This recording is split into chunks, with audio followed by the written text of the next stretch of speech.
Hello, feline friends. We are back with Miss Sasha. Sasha is a 10-year-old domestic long-haired calico cat.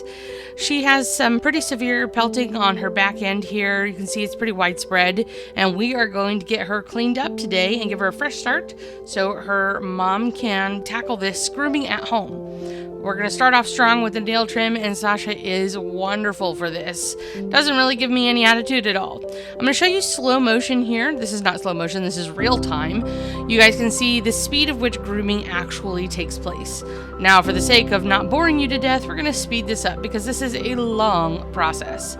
Sasha has to be slowly shaved so that the blade does not suck up her skin as we go through all of this matting. Now, this matting is very tight to the skin. You cannot comb it out, and it is something that does have to be shaved to be humane towards the cat.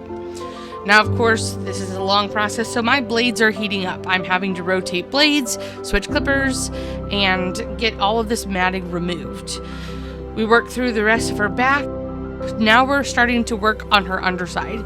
We've gotten her chest cleared, and we've starting to do her arms. This is a little more invasive, and she's starting to let me know that she doesn't like this. You can see here, she actually goes to bite me. We'll put that back in slow motion for you guys to see. Now, she's a good kitty, so we're just going to put an e-collar on her, mainly for my safety. We're going to work efficiently and get through the tough spots as quick as we can while being safe. Flipping her upside down to get her belly is something we can do real quick, but she's a cat that does prefer to be on the table. So up here on the table, we're going to go ahead and do a little bit of the sides of the back legs and get closer and closer to her anus. Now, this is a trouble spot for her because she does have some poop stuck. It's pretty caked onto her rear end. So I'm going to spray a little moisturizer to loosen that up and then tease that off of her so that we can actually get our blades up underneath it. So let's go ahead and toss that. Nobody wants that, but please love on your groomers, guys. We have a nasty job sometimes. Sasha's being good. I have gone ahead and switched her to an air muzzle because we're starting to see a little more sass and growling. Some of the stuff that's undertones that you're not hearing in the video, but I am detecting from her.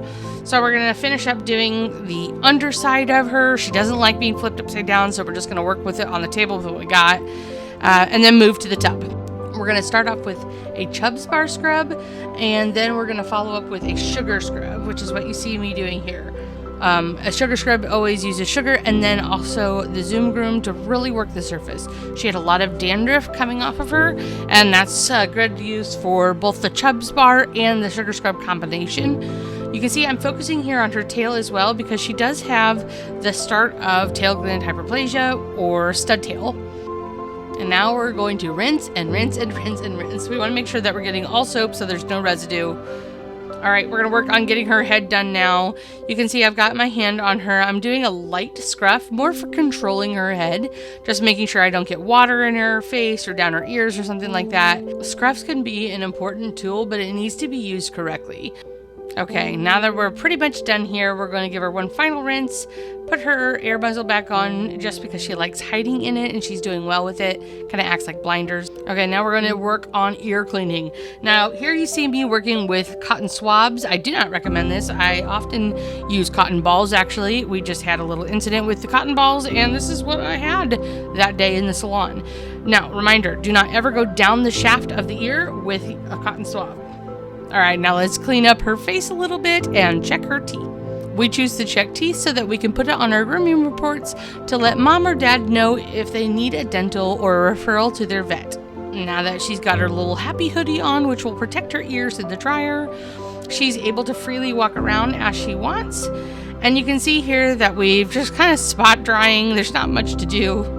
She's pretty naked after that lion cut shave. So we're going to wrap up our drying here and then move over to the table to do some final combing.